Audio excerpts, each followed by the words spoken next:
right, well, good evening, everybody. I would like to call to order the Tuesday, November 7th, 2017 Special Planning Commission meeting to order. If everyone will please rise and state the Pledge of Allegiance with me. I pledge allegiance to the flag of the United States of America and to the republic for which it stands, one nation, under God, indivisible, with liberty and justice for all.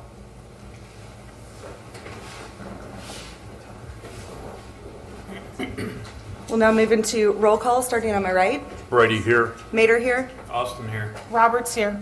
Quorum is present. Moving down the list, we have nothing on the consent agenda, but we do have an item on the regular agenda. Item number 1, Midwest Commerce Center Second Phase, FDP-17-04.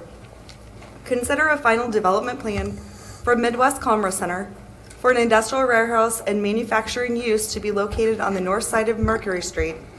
Paul Licassi of LS Commercial Real Estate Incorporated, applicant, U.S. Industrial REIT 2, property owner of record. Do we have a presentation this evening? Yes, good evening, Commissioners. Michelle Niger, Principal Planner. Property we're talking about tonight is a phase of Midwest Commerce Center, which is out on the east side of town, just north and west of the interchange for I-35 and 175th Street, and just directly adjacent to New Century Air Center on the west and on the north. The subject property is zone MP1, which is a planned manufacturing district. The whole park is zoned MP1. To the north and west of the park itself is zoned County PEC 3, which is a county planned industrial zoning district, specifically for New Century Air Center. To the south of the subject property is zoned A, agriculture, and that is within the city. To the east of the subject property is County RUR, which is a rural agricultural zoning district. Just some pictures of what this property looks like. This is taken from Old 56 Highway. I did the Google Maps because it's, not real pretty out lately. So these are a little bit nicer pictures. You can see some of the greenery along the highway. And this is looking west, and the large building you see behind the property is the Coleman Warehouse facility. This is looking from Mercury, looking northeast of the subject property. And then this is looking again on Mercury from the other end, and you're looking southeast towards Old 56 and the interstate. Just some background history of the project as a whole. The development as a whole was annexed into the city in 2008. And prior to the annexation, the county approved a preliminary development plan for the entire development. With this preliminary development plan came a resolution that included about 31 stipulations. That is included in your packet. Since these stipulations came with the approval of the preliminary development plan, this project was reviewed against those stipulations and the city land development code. Those stipulations also reference sections of the county code. So we're looking at a lot of different documents for this. The applicant has done a really good job trying to meet all of those in the different aspects of the different codes. Phase 1, as you know, has been completed. It's Coleman, and that did include the completion of Mercury Street, which is a private street. Just touch on some details of the site plan itself. It's a proposed 646,400 square foot freight and distribution use building. The freight and distribution is the technical use group that you'll find out of the Land Development Code. It's a warehouse distribution type of facility. There's a small little corner where they'll be doing a little bit of manufacturing, but generally it's a warehouse distribution center. And you have to orientate yourself. The top of the page is west and the right of the page is north. There's a detention facility at the very southern corner, along with a few other small detention areas along Mercury Street between the trailer storage areas, and then adjacent on the east side adjacent to the county property. There are, in addition to parking stalls that they wish to develop with the building, there are some future parking spaces. With discussions with the applicant, how they have set this up is that this building has one use at this time. If that facility decides to leave this building, there's the opportunity to split the building into 2 different suites. And at that point in time, the additional parking may be added. You'll see on the elevations there's some what they identify as knockout spaces to allow for additional bay doors, to allow for additional windows, in the situation where you would split the spaces into 2 suites. So that future parking spaces would be used at that time if that should happen. Some staff findings with the review. The proposal is in substantial compliance with the approved preliminary development plan. It's consistent with the comprehensive plan, which identifies the property as industrial, office type of uses. The plan also supports the use of buffering and transitions along the edges of the property. The site is capable of accommodating the building use and access and will not negatively impact the right-of-way or adjacent property. This property and this development as a whole was planned for industrial uses. Initially, when it came through the process in the county, there was a transportation plan included, or study included, and a stormwater study included, and that is all being implemented as part of this phase and all the other phases. So we're working on doing that, and the project is generally consistent with good planning and design. Just to highlight the places where the plan doesn't quite meet the different standards, either the standards that went along with the preliminary development plan or the land development code standards. With the plan development process, that allows for the planning commission to approve deviations or slight changes from the standards. So I'm going to highlight those. There's, I think, 5 or 6 of them where they don't quite meet, and I'll just touch on those. The details are in the staff report.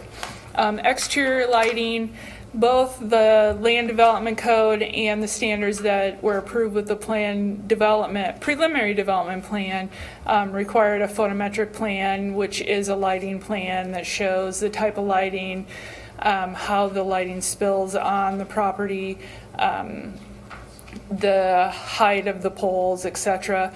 The applicant has stated they will provide that with the building permit documents.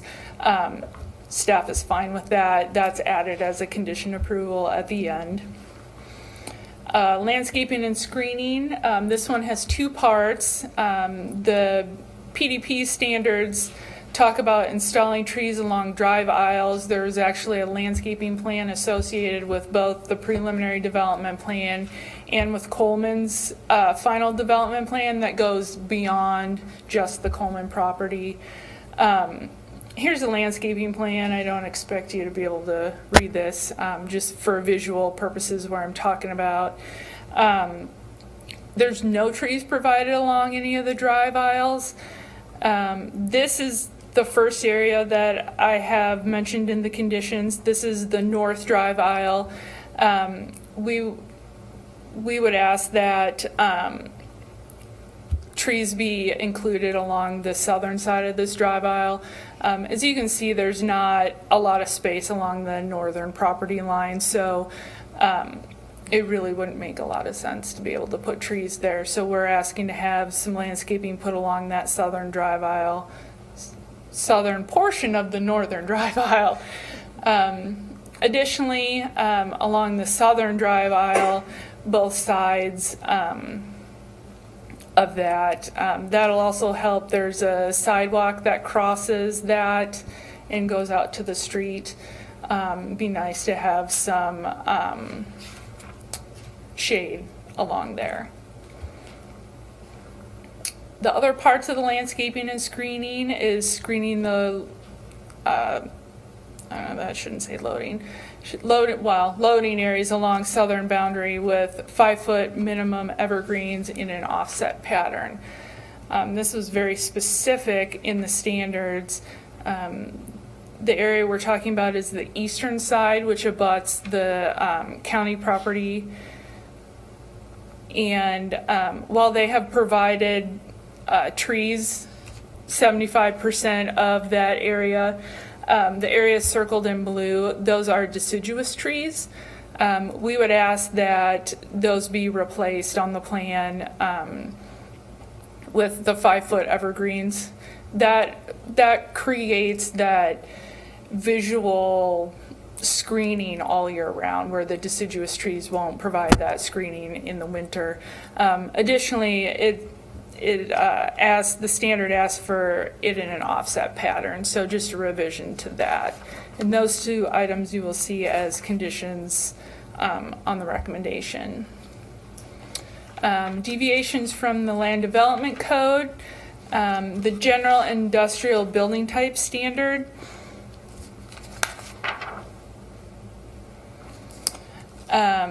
This is a standard that the Planning Commission will be looking at the end of this month. It was part of a text amendment that was initiated regarding industrial building type standards. So the standard is 30% transparency between 2 and 8 feet on street facing facades. So here's one of the street facing facades. This is the southern facade on the building. The area on the left of your screen is where the main office is. So obviously there is a great amount of transparency along there. They also have very nice canopy entry features. They did a great job meeting a lot of the building design standards in the code. This elevation provides 14%. Wait, that's the wrong one. No, that's right. And then we have the west elevation. We have overhead doors. This makes it difficult to add in that transparency. Really, there's not a lot of pedestrian activity, and that's kind of what the intent of that transparency gets you to. It allows pedestrians to be able to see inside. You're not walking along a blank wall. That's not what this side of a building is intended for. And I'll point out here where I was talking about the knockouts for future windows and such. If you look at the top portion of the elevation on the left-hand side, you'll see those squares with the X's through it.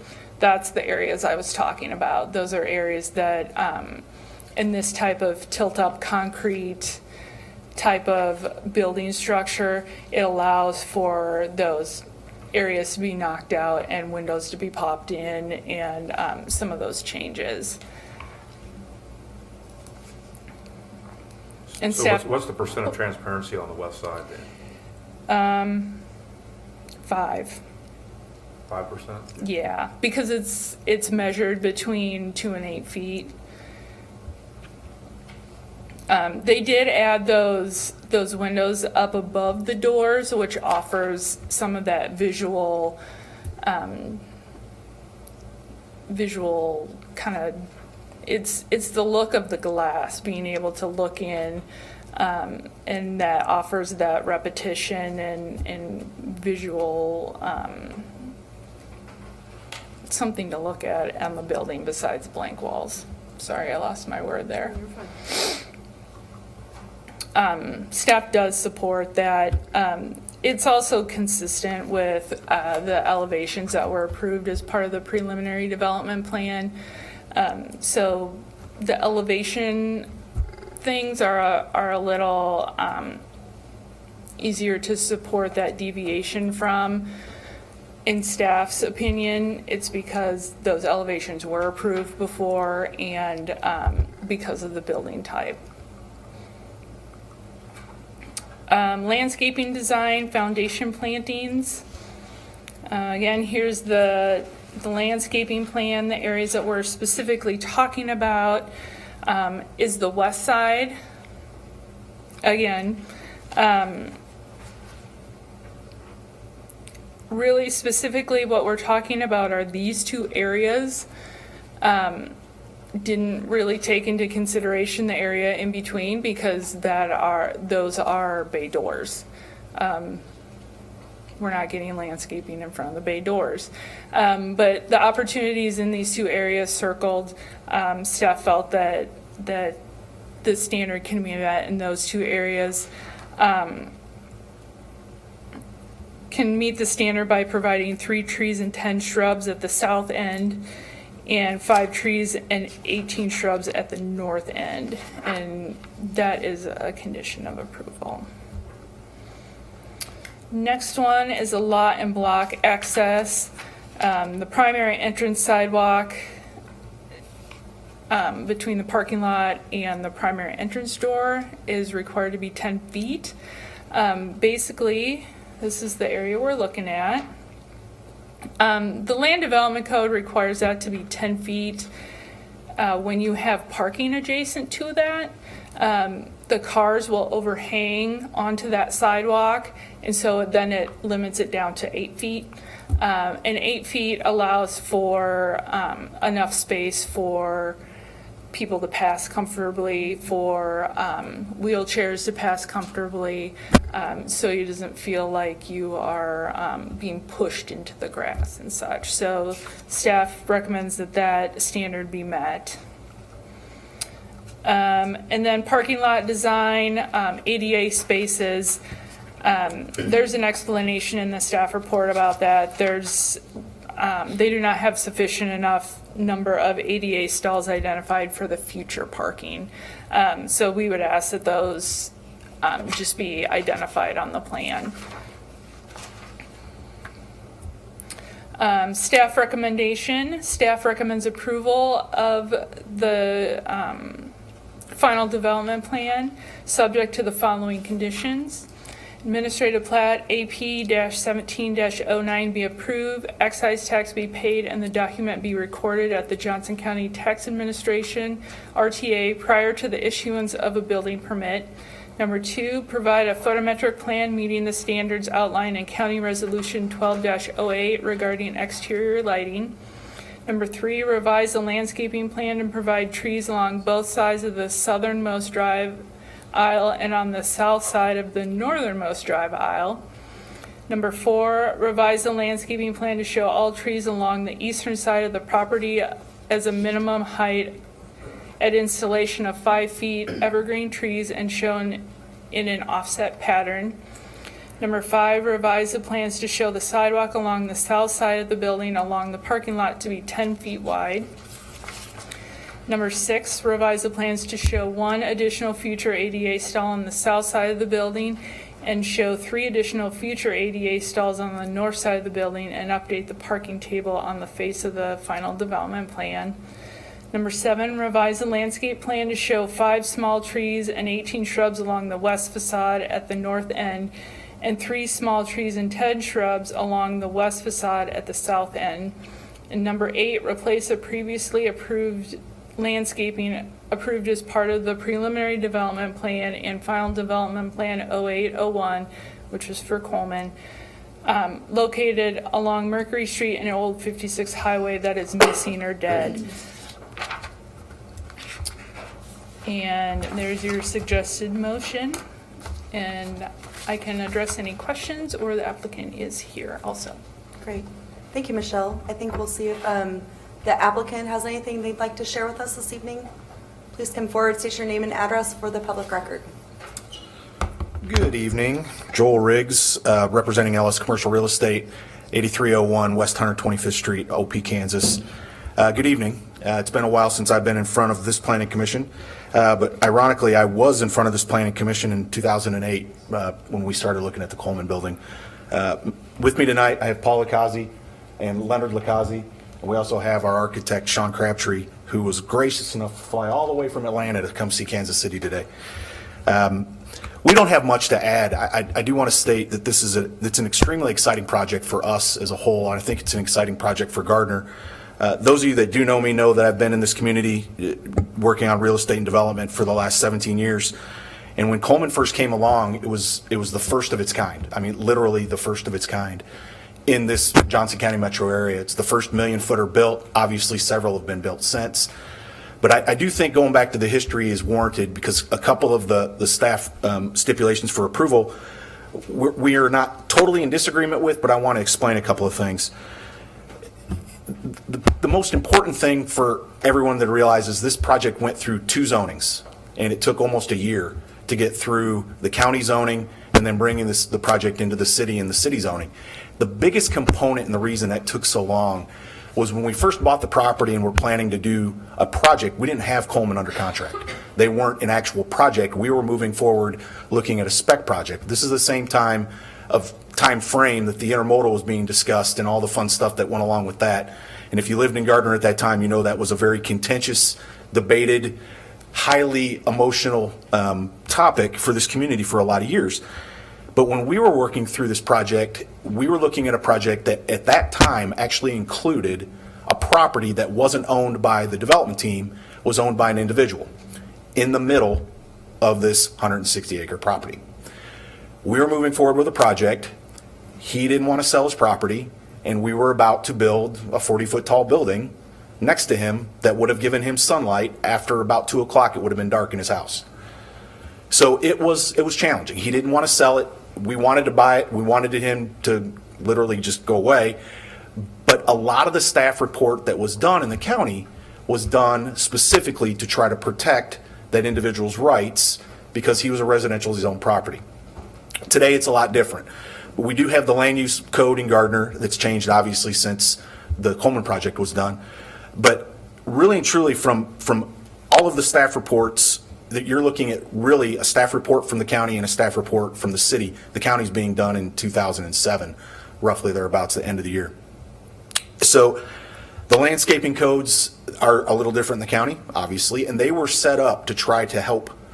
We literally had to, at that time, build a berm around the guy's house with a wall on top of that and trees on each side. If you can imagine what that would look like. He would have literally lived in a 5-acre prison with no roof. That would have been it. So with that said, the preliminary development plan requirements from the county and stipulation number 4, I believe it is, no, it's number 5. No, it is 4. 3 and 4 are related to the county and the city codes. Regulation number 3 or stipulation number 3 asking for trees to be provided on both sides of a drive lane really was a county stipulation. When we did the Coleman project, we didn't have trees on each side of the drive lane.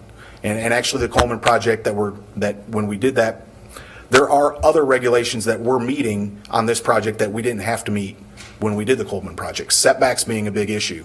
We didn't have the same setback criteria that we have today. It's not a huge issue, but on the north side of the building, on a drive lane, the north side of that project is not going to see sunlight a lot. We don't think that planting trees on the north side of the building is feasible. They can be planted. I don't think they'll live very long. And on the south drive lane, putting trees on both sides of a drive lane, which already have screening trees along 56 Highway, we don't think is practical as well. Other than that, we are in agreement with all of staff stipulations.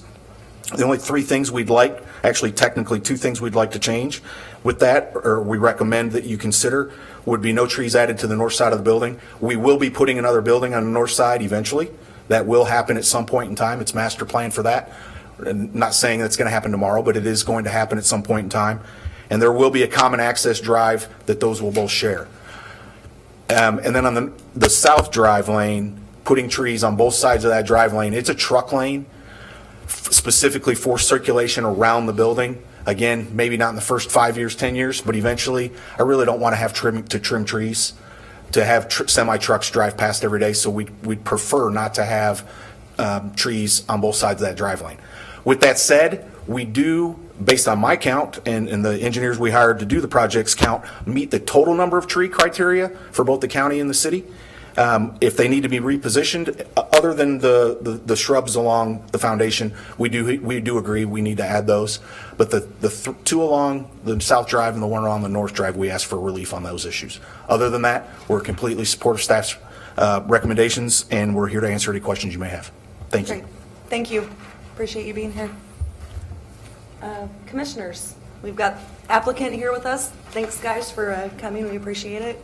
And staff. So, Tim, I'll just start with you. Questions? Just a couple things. Yep. If approved by the governing body and all that, what's timeline on this project?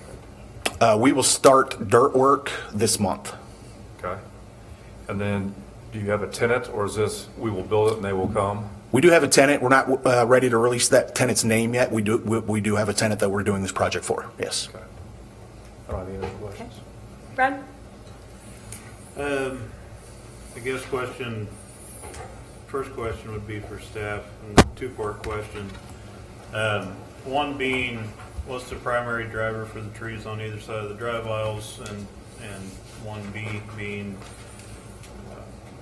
if the county approved the preliminary development plan, can we alter that previous approval in our final development plan, or does that have to go back to the county? It's a city property now, but The way it works with plan developments is that preliminary development plans set your zoning standards and any other standards. Typically, landscaping and elevations are not something that are included with the preliminary development plan, but those become the zoning rules for that project. And so, since it is a plan development and it came into the city as a plan development, those are the rules that come with it, even though it was approved in the county. That's true for any situation. If you had a site plan that just went through standard county approval and it got annexed, we wouldn't then say it's illegal. We would just say it's not conforming. So that's how it was approved, and that's what follows it. This is a little bit different. Typically, since that is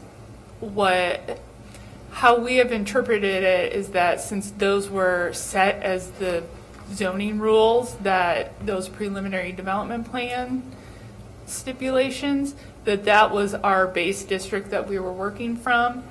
And any place where that was silent, we looked at the land development code. So typically you would not get approval of a preliminary development plan with the deviations and then go ahead and deviate from them at the final development plan. You're deviating twice. Commissioner, I'll add one thing. We do not have trees on the drive lanes in Coleman, approved by the city of Gardner in 2008.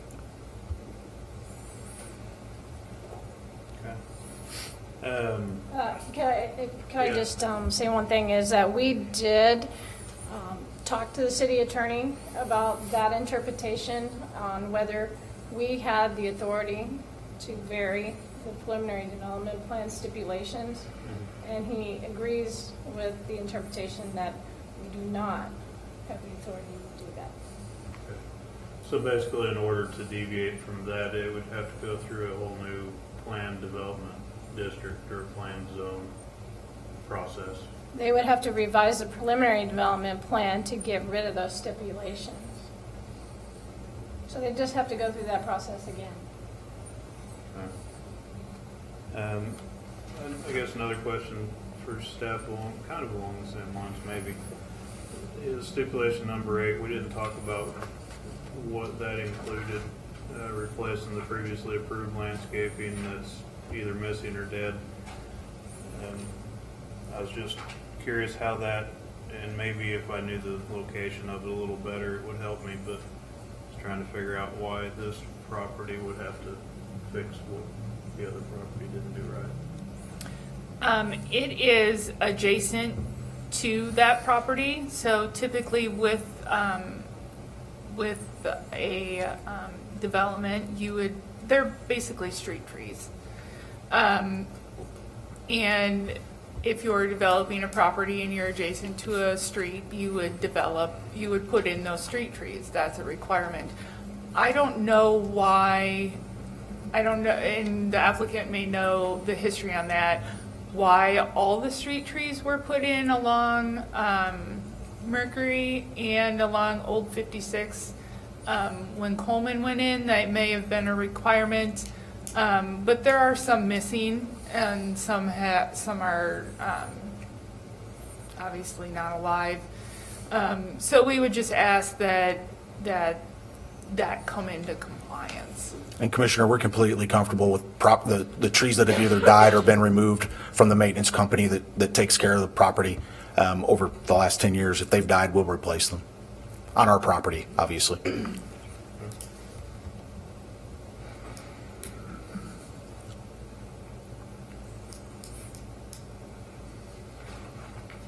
think that's all the questions I had this one. Okay. Tori? Well, I have kind of a follow-up question about the replacement of the trees. If this wasn't the same owner, would you make them, I mean, how would you're not going to make the previous, a different property owner replace their trees from 10 years ago, right? Yes, we would. Would you? Anytime that, and we did see this, for example, with O'Reilly, they had some street trees and And you some go other back in. trees that were missing, that we had them replace it. Okay. Kentucky Fried Chicken, when they did their remodeling, we had them Okay. come up to code. So anytime that there is development on a site that would trigger that kind of review, we would ask, But if there wasn't any development to trigger it, you would not? no. Okay. If we deleted the stipulations 3 and 4, there are enough trees in the development to meet the requirements? Is that what I heard? That's my opinion, yes.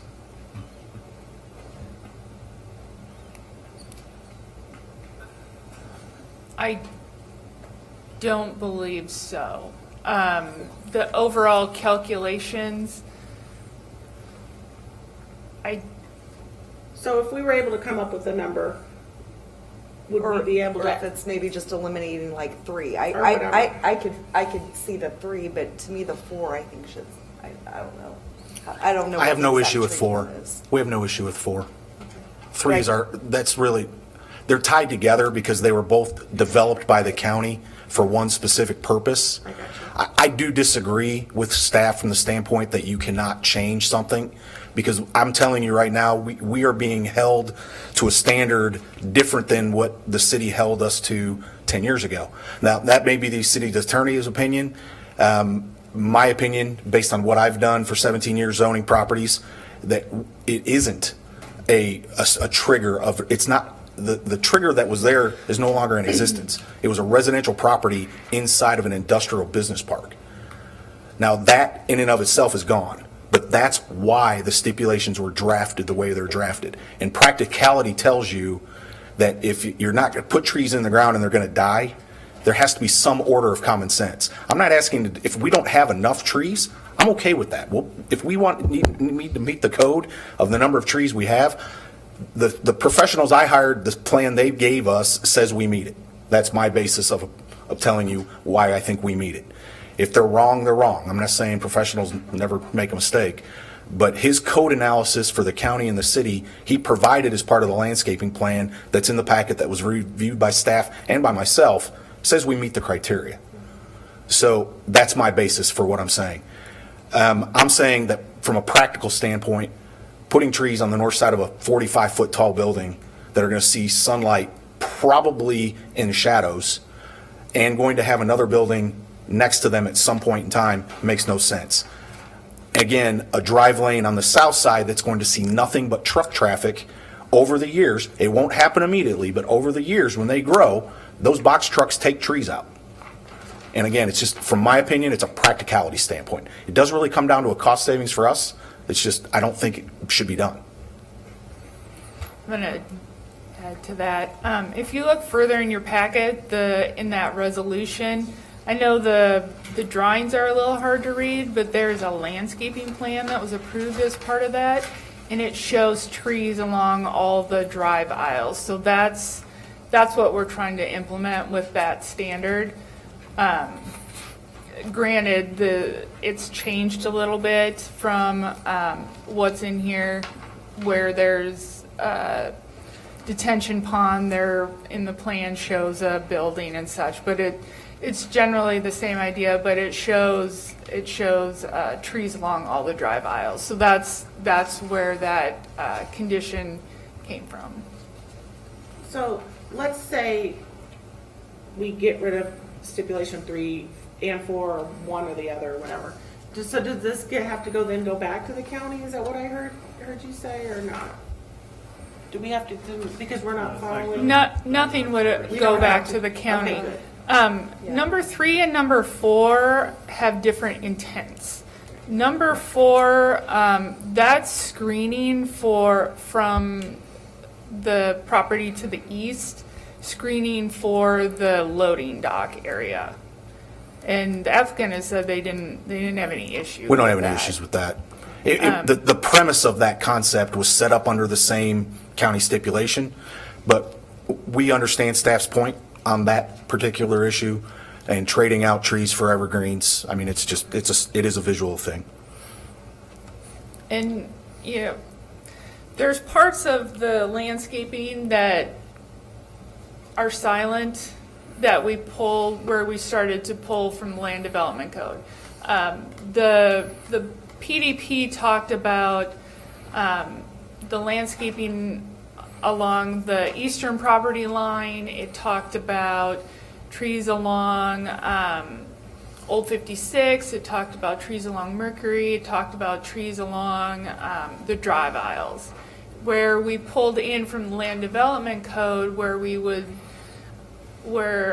the attorney has said that we could vary from, is some of your overall trees and your foundation plantings. Those are things out of the land development code that we can vary from. It's a situation where the preliminary development plan stipulations become the zoning district, and when you do the plan development process, you set that up front, and then because those are the things that you have varied from. So you're varying from something that was already varied from. Does that help, Tori? Yeah, I think so. You sure? Yeah. Okay, good on questions? No, I think that's it. Anything else you guys have for applicant or staff? Brad?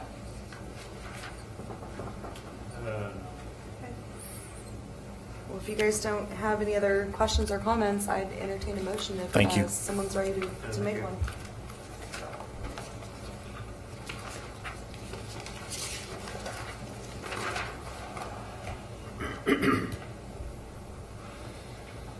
After review of application FDP-17-04, the final development plan for parcels with tax ID numbers CP64000000 space 0T0E and CF231420-1001 and P64000000 space 0T0D, and final development plan dated October 18, 2017, and staff report dated November 7, 2017. The Planning Commission approves the application provided the following conditions are met.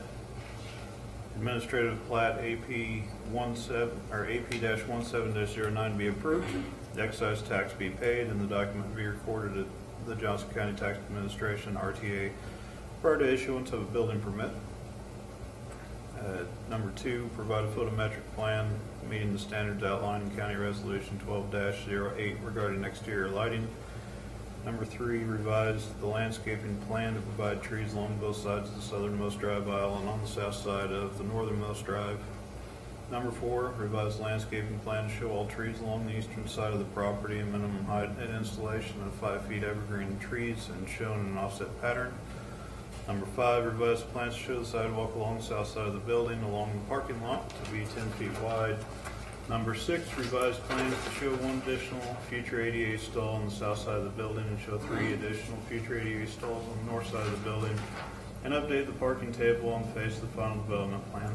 Number 7, revise the landscape plan to show 5 small trees and 18 shrubs along the west facade at the north end and 3 small trees and 10 shrubs along the west facade at the south end. And number 8, replace previously approved landscaping approved as part of the PDP and FDP-08-01 for Pullman, located along Mercury Street and Old 56 Highway that is missing or dead. Second. We have a motion made by Austin with a second by Brady that after review of application FDP-17-04, a final development plan for parcels with tax ID numbers CP64000000 space 0T0E, CF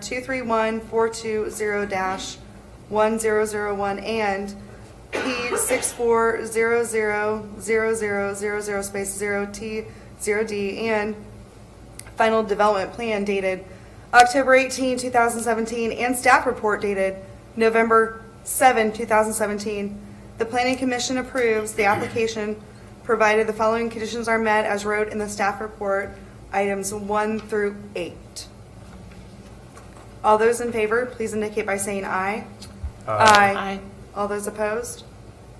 Motion carries with all in favor. Thank you. And not seeing any discussion items for the evening. I don't know if anything from staff or anything the commissioners have for staff. I would entertain a motion to adjourn. So moved. Second. Motion to adjourn made by Brady with a second by Austin. All those in favor, please indicate by saying aye. Aye. All those opposed? Motion carries with all in favor. Meeting is adjourned.